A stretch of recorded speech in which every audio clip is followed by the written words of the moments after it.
سے باپ اپنے بیٹے کو سمجھا رہا ہو کہ بیٹا بچہ پڑھتا نہیں ہے, بچہ اسکول میں بول لو نا کیا جا رہا ہے یار, پڑھتا نہیں ہے,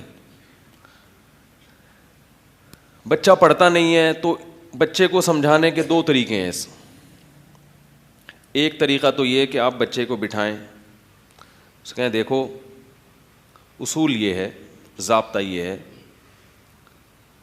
کہ ملازمت کرنے کے لیے, اچھی جاب کے لیے ایجوکیشن کا ہونا ضروری ہے, اور اچھی ایجوکیشن کے لیے محنت کا ہونا ضروری ہے, اور محنت کے لیے دوستیوں کا ختم کرنا, گلی ڈنڈا کھیلنا, بنٹے کھیلنا, لٹو کا کھیلنا, ہر وقت لیپ ٹاپ پہ ویڈیو گیم کھیلنا, ان چیزوں سے اجتناب بہت ضروری ہے. لہذا نتیجہ یہ نکلا کہ محنت کرو اور ان تمام چیزوں سے اجتناب کرو. دلیل سے آپ نے بچے کے سامنے واضح کر لیا, لیکن بچے کو سمجھ نظریہ تو درست ہو جائے گا کہ بھائی ایسا ہونا چاہیے, لیکن محض اس تقریر سے بچہ محنت پر آمادہ نہیں ہوگا. بات آ رہی ہے سمجھ میں؟ وہ مان لے گا, کیونکہ صرف نظریے کی اصلاح کافی نہیں ہے, بلکہ نفس کے خلاف مجاہدہ کرنا پڑتا ہے انسان کو. اگر صرف نظریے کی اصلاح کافی ہوتی تو دنیا میں تقریباً سارے لوگ ہی اچھے بن جاتے. ڈاکٹر بتاتے رہتے ہیں نا, سگریٹ کا یہ نقصان, گٹکے کا یہ نقصان, پان کا یہ نقصان, چائے کا یہ نقصان, تو چھوڑتے ہیں, خود ڈاکٹر پی رہا ہوگا. تو کسی کے نظریے کی اصلاح کرنا محض وہ ایک الگ طریقہ ہوتا ہے, اور اس صحیح راستے پر ابھارنا, اس کی یعنی اس میں ایسا جوش پیدا کر دینا کہ وہ اس کے لیے تیار ہو جائے, یہ بالکل ایک الگ انداز ہے اس کا.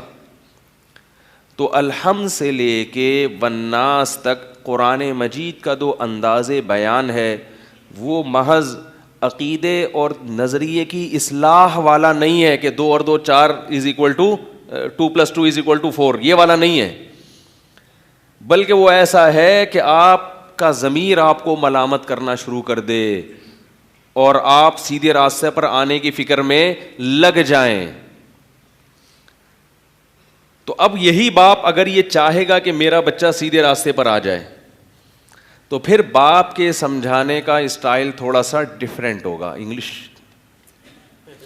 ٹھیک ہے, اور یہ میرا بھی اسٹائل تھوڑا سا ڈیفرنٹ اسی لیے تاکہ میں بھی آپ کو کیا کروں, سمجھا دوں. ورنہ یہی بات اگر میں سادہ انداز میں جو 2 اور 2 4 کی طرح کہوں تو آپ بور ہو کے چلے جائیں گے.